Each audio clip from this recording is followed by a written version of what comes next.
नमस्कार, मी राणी कासलीवाल, ATV न्यूजमध्ये आपले स्वागत। सामाजिक कार्यकर्ते उद्योजक नरेंद्र फिरोदिया यांनी सध्याच्या राजकीय परिस्थितीवर तसेच नगर शहराच्या विकासासाठी आपण स्वतःहून काय करू शकतो या संदर्भात ATV न्यूजच्या विशेष कार्यक्रमात चर्चा केली। नमस्कार, ATV न्यूजमध्ये आपले सर्वांचे स्वागत। या कार्यक्रमामध्ये आजपर्यंत आपण अनेक राजकीय नेत्यांचे विचार ऐकले, परंतु नगरमध्ये अनेक अशी व्यक्ती आहे जे प्रकाश झोतात असतात परंतु प्रामाणिकपणे ते नगरसाठी काहीतरी करत असतात।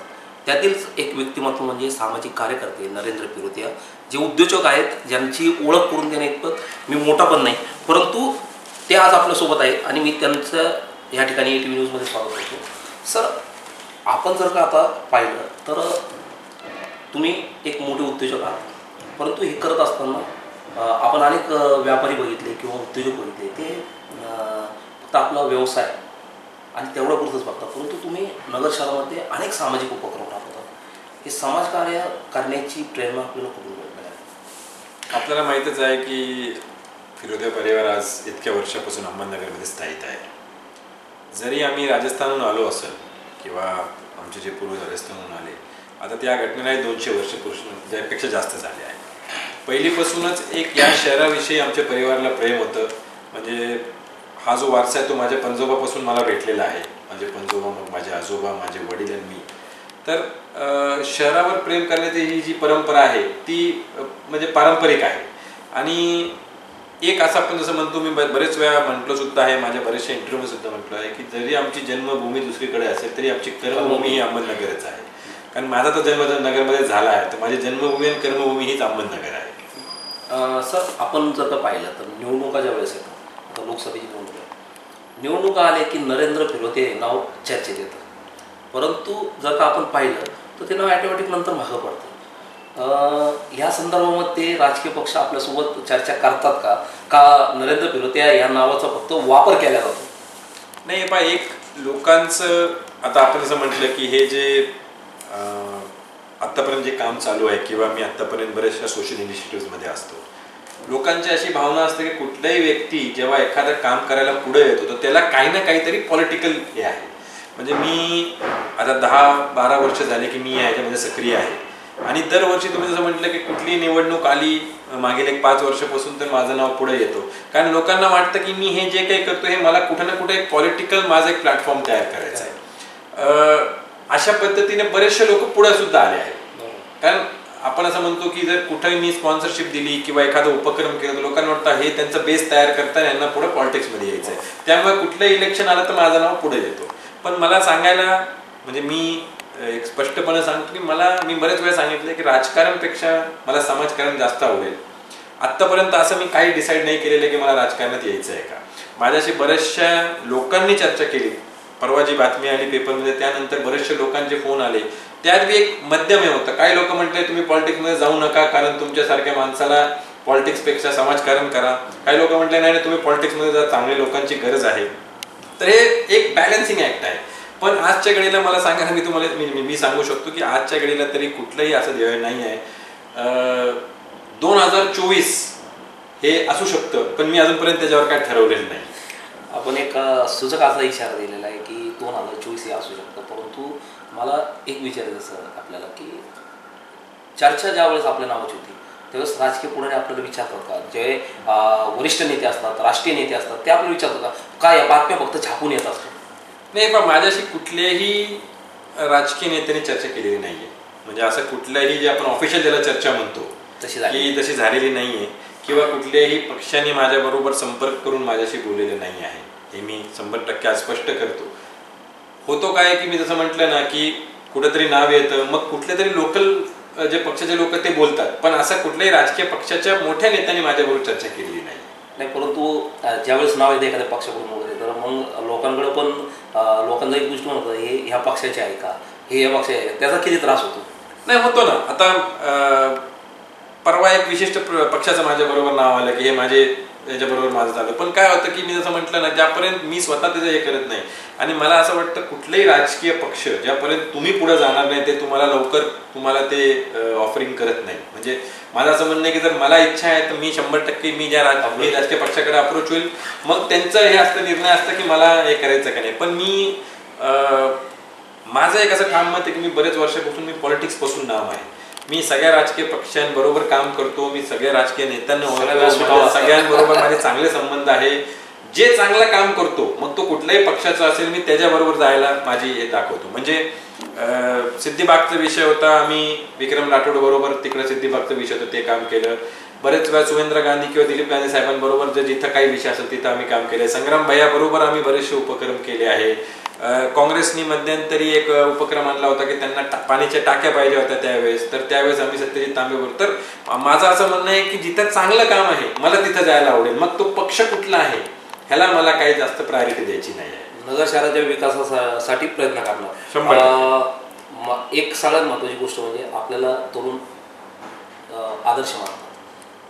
तरुणांनी राजकारणाकडे यावं का आपल्याला वाटतं? एक नाही, यायला पाहिजे. म्हणजे मी असं ठाम मताचं नाही की राजकारणाकडे नाहीच गेलं पाहिजे. हे पहा, आज मी बरेच वेळा सांगतो की महात्मा गांधीचं जो एक वाक्य आहे की be the change you want to see in the world, हे माझं ब्रीद वाक्य आहे.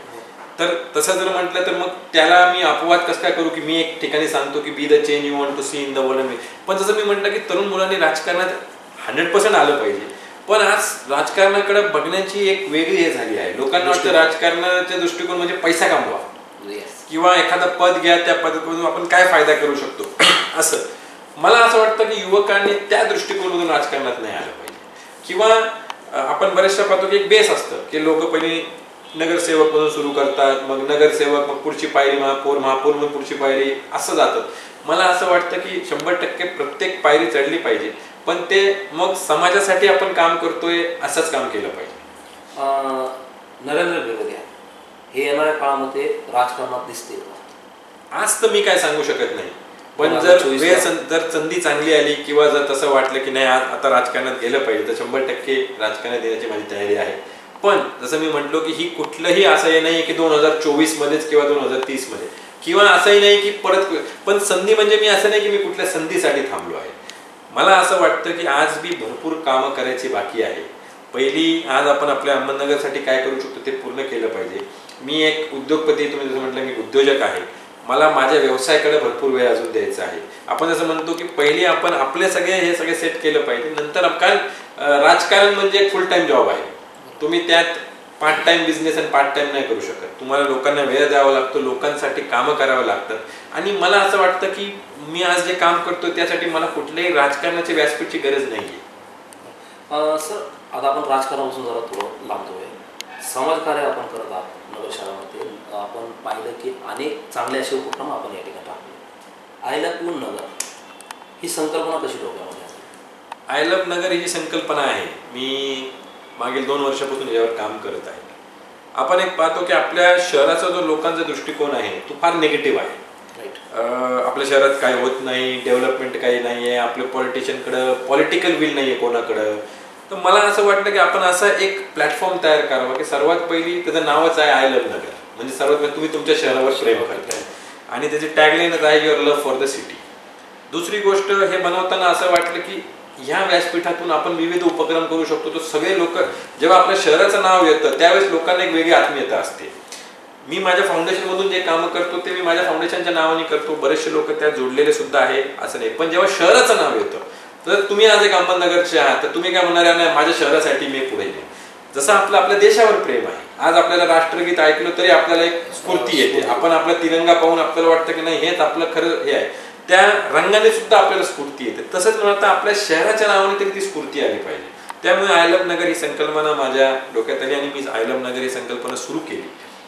या संकल्पनेतून आपण जास्तीत जास्त नगरकरांना एकत्र कसं आणू. कारण आज जे सगळे म्हणताय ना, जर आपण म्हणतो की नाही पॉलिटिकल विल नाहीये, पण मग आपण या पॉलिटिकल विलसाठी कुठं प्रयत्न केले? आपण गेलो कधी? आपल्या जे आपण निवडून आलेले प्रतिनिधी आहेत त्यांच्याकडे किती लोक गेले की हा आमचं काम आहे, उड्डाण पूल का नाही झाला किंवा. तर मला असं वाटतं की एक व्यासपीठ तयार केलं पाहिजे की जिथं आपण सगळे एकत्र येऊन एका मुखाने आपण कुठला ना कुठला प्रश्न उपस्थित करू शकतो. सर, आपण जसं आपलं इंटरव्ह्यूमध्ये 2-3 वेळेस झालं की आपण उद्योजक आहात. आपण मॅरेथॉन स्पर्धा ही बाहेर सुद्धा येऊ शकत होतात, मोठ्या सिटीमध्ये येऊ शकतात. आणि त्याचबरोबर आपण पाहिलं की तुम्ही चांगले असे नटनटी ह्या ठिकाणी आणू शकत होतात. परंतु तुम्ही डायरेक्टली ती स्पर्धा नगरमध्येच घ्यायचं ठरवलं. आणि आज आपण पाहतो की अनेक राजकीय नेते असतील, विविध क्षेत्रातील लोक असतील किंवा अधिकारी वर्ग असेल, ते सर्वजण त्या स्पर्धेमध्ये सहभागी होतात. त्यावेळेस काय वाटतं मनाला ती स्पर्धा पाहत असताना? मी जसं मगाशी तुम्हाला सांगितलं की सर्वात महत्त्वाचं काय आहे की आपल्या शहरात काहीतरी व्हावं. आज मॅरेथॉन पुण्यालाही होते, मुंबईला होते. मला जर मॅरेथॉन फक्त स्वतःसाठी पाहिजे असेल तर मी पुण्या मुंबईला जाऊन मॅरेथॉनमध्ये पळालो असतो. पण नेहमी असं वाटतं की आपल्या शहराची मॅरेथॉन का नाही, किंवा आपल्या शहराचा एक महाकरंडक का नाही, आपल्या शहराची आयडेंटिटी का नाही. त्यामुळे नगर रायझिंग फाउंडेशनने मॅरेथॉन सुरू केली आम्ही 5 वर्षापूर्वी. नाट्याची सर्वात मोठी एकांकिका स्पर्धा आहे महाराष्ट्राची आज अहमदनगर महाकरंडक, ती आम्ही सुरू केली. अहमदनगर, जसं मी म्हटलं त्याला अहमदनगरचं नाव का दिलं, मग आपण नाही आपल्या शहराची स्पर्धा आहे. नगर रायझिंग फाउंडेशन काय आपल्या नगरचं आहे. कारण मी प्रायव्हेटली जर केलं तर त्याला तितकं ॲफिनिटी कोणाची येत नाही, किंवा आपल्याला ठीक आहे लोक येतात. ह्या स्पर्धेमुळे म्हणजे मी मॅरेथॉनमुळे तर पाहिलंय की बरेचसे लोक फिट झाले आहे. यावेळेस आमची टॅगलाईनच होती आम फिट तो नगर फिट. आणि मला असं वाटतं की ह्या खरोखर या एक स्पर्धेमुळे किंवा एक मॅरेथॉनमुळे कितीक लोकांना मी आता पाहतो की ते सकाळी रनिंग करतात, एक्सरसाइज करतात. तर मला सांगा याच्यापेक्षा जर लोक आपल्या एक छोट्याशा उपक्रमामुळे जर फिट झाले तर याच्यापेक्षा मला वाटतं मोठी अचिव्हमेंट कुठलीच नाही माझ्यासाठी. सर, एक मी तुमचा व्हिडिओ बघितला होता, त्यामध्ये आपण नगरकरांना आवाहन केलं की आपलं घर आपण स्वच्छ करूया, आपला परिसर आपण पहिले स्वच्छ करूया. ज्या भित्ती असतील किंवा जे झाड असतील आपल्या इकडचे किंवा ज्या खराब वस्तू असेल त्याला आपण कलर मारूया, ही काय संकल्पना होती. आणि आम्ही पाहिलं की त्याचं काही कार्यकर्त्यांनी मनावर पण घेतलं, काही भित्तीसुद्धा नगरमध्ये चांगल्या पद्धतीने रंगल्या गेल्या. काय संकल्पना आहे? नाही, आता आपण जर पाहिलं असेल तर स्वच्छता सर्वेक्षणमध्ये आपण सर्वात शेवटचा नंबर आहे. खरोखरी फार मोठी खंत आहे. म्हणजे आज आपण 39व्या नंबरवर आहे महाराष्ट्रात. आणि खरोखर तसं जर पाहिलं तर आज इंदोरचं उदाहरण पहा. इंदोर 5 वर्षापूर्वी इंदोर इतकं मोठं शहर आहे आणि आज सर्वात स्वच्छ शहर आहे भारतातलं. त्यांनी काय नाही केलं, त्यांनी छोटे छोटे उपक्रम हाती घेतले आणि केले. आम्ही 100% आय लव्ह नगरच्या माध्यमातून स्वच्छतासाठी एक वेगळं कम्प्लिटली आम्ही प्लॅन बनवतोय. एक आपण ज्याला म्हणतो की पुढील 3 वर्षात कसं काय नगर नंबर 1 बनू शकतो महाराष्ट्रात, त्याच्यासाठी आम्ही प्रयत्न करणार आहे. ह्याच्यासाठी लोकांना बरोबर घेणार आहे. आज आपण आपलं पाहतो की कचरा पडलेला आहे, कुठं भिंतीवर लोक थुकलेले आहेत, बाकीचे विषय आहेत. पण ह्यासाठी काय करावं लागेल की मानसिकता बदलावी लागणार आहे. शेवटी जरी तुम्ही भिंती रंगवल्या किंवा स्वच्छ केले, पण ज्याला थुकायचं तिथंच थुकतो. तर लोकांची मानसिकता बदलण्यासाठी पहिली आपल्याला प्रयत्न करायचे आहे. आणि हे जसं मी म्हटलं की मनातून आलं पाहिजे की नाही माझं घर स्वच्छ पाहिजे, माझं शहर स्वच्छ पाहिजे. होतो काय की मी माझा परिसर स्वच्छ केलं, पण बाहेर गेल्यावर तीच घाण मला दिसते, तेच कचरा मला दिसतोय परत. पण मी किती, आणि लोकांची प्रामाणिक इच्छा असते की हे असं नाही पाहिजे. लोक प्रयत्न सुद्धा करतात, पण तसं मग त्यांना तसं शासनाकडून मी मदत मिळाली पाहिजे, पालिकेकडून मदत मिळाली पाहिजे. पण मी तुम्हाला आज इथं ओपनली माझ्या गावी देतो की आम्ही स्वच्छतेसाठी एक फार मोठा प्लॅन तयार केला आहे. त्यात जसं तुम्ही म्हटलं की आम्ही पब्लिक प्रायव्हेट पार्टनरशिप कडून जे मोठे मोठे आज CSR फंड्स आहे, मग जे मोठे उद्योजक आहे, कंपन्या आहेत, त्यांना बरोबर घेऊन आम्ही 100% नगर परिसर कसं स्वच्छ करता येईल. आमचं एक टार्गेट आहे की जसं म्हटलं पुढील 3 वर्षात नगर सर्वेक्षण मध्ये सर्वात क्लीन नंबर 1 ला आलं पाहिजे. यासाठी आपण प्रयत्न करू. आणि फक्त प्रयत्न न करता लीड फ्रॉम द फ्रंट म्हणून मी स्वतः त्याच्यात जास्त भाग घेणार आहे. सर, मी तुम्हाला या ठिकाणी ATV न्यूजच्या माध्यमातून एक संपादक या नात्याने मी पण तुम्हाला आश्वासन देतो की तुमच्या या उपक्रमासोबत ATV न्यूज सोबत राहील आपल्या सोबत. आणि तुमच्या ह्या कार्यासाठी जिथं जिथं प्रयत्न करता येईल त्या ठिकाणी ATV न्यूज आपल्यासोबत राहील. सर, आपण जर का पाहिलं की नगरमध्ये जर का कोणाचा ॲक्सिडेंट झाला, कोणाची दुखापत झाली कोणाला, किंवा कोण दवाखान्यामध्ये ॲडमिट असेल आणि त्या गरीब व्यक्तीला ज्यावेळेस पैशाची चणचण भासते त्यावेळेस त्यांच्या डोळ्यासमोर एक नाव येतं, फिरोदिया फाउंडेशन. मी खूप वेळा बघितलं की अनेक नेते, म्हणजे आता मला कधी कधी मनाला दुःख वाटतं की ते स्वतः त्यांच्याकडे गेलेला माणूस त्याला नरेंद्र फिरोदियांचं एक पत्र पाठवून देतात की यांना मदत करा म्हणून. स्वतः मदत करतात की नाही ते देव जाणे. परंतु ह्या गोष्टीचा तुम्हाला समाधान भेटतं का कधी कधी त्रास पण होतो? दोन्ही बाजू आहे. जर माणूस जेन्युइन आहे तर समाधान भेटतो, जर जेन्युइन नाही तर त्रास सुद्धा होतो. पण मी पाहिलं आहे, कारण आता आमच्या ट्रस्टची एक मेकॅनिझम आहे की आम्ही सगळं डबल चेक करतो. कारण मी राजकीय नेत्यांना कोणाला नाव ठेवत नाही, पण त्यांच्याकडे जर कोणी गेलं तर त्यांनाही नाही सांगता येत नाही. म्हणजे उदाहरणार्थ तुम्ही कुठल्याही राजकीय नेत्याकडे गेले, बरं त्यांची प्रामाणिक अशी इच्छा असते, कारण तो त्यांचा एक कार्यकर्ता असतो, किंवा त्यांच्याकडे कोणी मदतीला आलं तर त्यांनाही असं वाटतं की पण आम्ही 100% कोणाची जर चिठ्ठी आली, मग ते राजकीय नेता आहे किंवा नाही आहे, आम्ही 100% ते जेन्युइन असेल तर त्यांनी आमच्या ट्रस्टतर्फे आमचं एक रूल आहे की आम्ही विदिन 24 तास त्याला चेक दिला पाहिजे. आणि त्यात मी स्वतः प्रामाणिकपणे मी लक्ष टाकतो की जर कुठलं ॲप्लिकेशन आलं आहे तर आमच्याकडे आमची टीम आहे जी जाऊन फक्त चेक करते की खरोखरच जेन्युइनली यायला गरज आहे का. कारण बरेच वेळा काय होतं की लोकांची मानसिकता अशी चला आपल्याला मदत भेटते ना, मग काय अडचण आहे जर आपल्याला मदत भेटते तर. पण आम्ही प्रयत्न करतो की 100% हे जसे जे केसेस येतात त्यांना चेक करून लवकरच्या लवकर मदत मिळाली पाहिजे. कारण तुम्ही असं म्हटलं की कोणाचा जर ॲक्सिडेंट झाला किंवा मेडिकल काय आलं, त्यावेळेस त्या माणसाची मानसिकता फार तो एक टेन्शनमध्ये असतो, कारण पैशाच्या पायी कोणाचा जर जीव गेला तर ह्याच्यापेक्षा मात्र दुर्दैवी काहीच नाही आहे. पण आम्ही आमच्या फाउंडेशनमधून 100% जितके आमच्याकडे पत्र येतात आम्ही त्यांना मदत करतो. जेन्युइन आहे तर 100% मदत करतो. जेन्युइन नसला तर मे बी त्यांचं कारण सांगतो की बाबा या कारणामुळे आम्ही नाही करू शकत. दुसरं हे झाल्यावर आम्ही परत त्या राजकारणी किंवा ज्यांनी मला पाठवलं आम्ही त्यांना पत्र पाठवतो 100% की अॅक्नॉलेजमेंट जातं की आम्ही या लोकांना तुमच्या पायी मदत केली आहे, तर त्यांनाही माहिती पडलं पाहिजे की त्यांच्या कार्यकर्त्याला मदत झाली होती. सर जाता जाता एकच की नगरसाठी तुम्ही काय सांगतात आणि येणाऱ्या काळामध्ये तुमचं विजन काय आहे नेमकं, नाही का? नगरसाठी एकच माझं वाक्य आहे की आय लव्ह नगर, आणि प्रत्येकाने आपल्या शहरावर आता प्रेम केलं पाहिजे. आणि विजन हेच आहे की सर्वात पहिले तर आपण आपलं शहर एकदम स्वच्छ करू. आपण कोणावरही डिपेंड न राहता, मला असं वाटतं की शेवटी आपलं घर जेव्हा आपण स्वच्छ करतो त्यावेळेस आपण दुसऱ्यावर डिपेंडन्सी नाही ठेवत. तर विजन हाच आहे की नगर हा एक चांगला डेव्हलप नगर कसं बनवू शकतो. मी डेव्हलप्ड म्हणजे असं सांगत नाही की आपल्याकडे उड्डाण पुलं झाली पाहिजे, फारशी रस्ते, आपण बेसिक नेसेसिटी जी आहे रस्ते, पाणी, लाईट हे तर पाहिजे का नाही, स्वच्छता पाहिजे, चांगल्या शाळा आज आपल्याकडे आहे, चांगलं बाकी सगळं आपल्याकडे आहे, आपलं एज्युकेशन आपल्याकडे एज्युकेशनचं पर्सेंटेज चांगलं आहे, शिकलेले लोक आहे. मग त्या शिकलेल्या लोकांना कामं जर मिळाली किंवा काय झालं तर ओव्हरऑल विजन असं आहे की नगर सेल्फ सफिशियंट कसं बनेल ह्यावर आपण काम करू, प्रत्येक फील्डमध्ये काम करू. आणि मी आज आपल्या चॅनलच्या माध्यमातून लोकांना आवाहन करू इच्छितो की आपल्याकडे जर कुठला प्रोजेक्ट आहे की जो आपल्याला वाटतो की नगरसाठी उपयोग होतो, 100% माझ्याकडे की आमच्या फाउंडेशनकडे या. तो जर योग्य वाटतो 100% आमच्या फाउंडेशनमधून तुम्हाला मदत, म्हणजे फायनान्शियल मदत तर एक पार्ट आहे, पण आम्हाला जो प्रोजेक्ट आवडला तर 100% मी स्वतः त्याच्यात माझं वैयक्तिक वेळ टाकून त्या प्रोजेक्टला आपण सक्सेसफुल करू शकतो. धन्यवाद सर. आपण पाहिलं की एक सामाजिक कार्यकर्ता कसा असावा, की जर नगरमध्ये कोणती स्पर्धा घ्यायची असेल तर त्या आयोजकासमोर एक चटकन नाव आठवतं ते फिरोतिया. कोण आजारी, पैशाची चणचण भासली तर एक नाव आठवतं फिरोतिया. नगरच्या सामाजिक कार्यामध्ये जर का कोणाचं नाव पुढे येत असेल तर ते फिरोतिया. योगासन असेल, योगाचे क्लासेस असेल, त्यावेळेस नाव आठवतं ते फिरोतिया. मग अशा व्यक्तींना जर का नगरचं प्रतिनिधित्व करायची संधी मिळाली तर ती आपल्यासाठी एक सुवर्ण संधी असू शकते. कारण की त्यांच्याकडे एक विजन आहे. कारण की आपण अनेक विजन ऐकले या अगोदर. मला राजकीय भाष्य करायचं नाही, परंतु आपण पाहिलं व्हिजन 2020 म्हणून एक संकल्पना आपल्या नगर शहरामध्ये आली होती. त्या 2020चं काय झालं मला माहीत नाही, कारण की 1 वर्ष बाकी आता 2020साठी.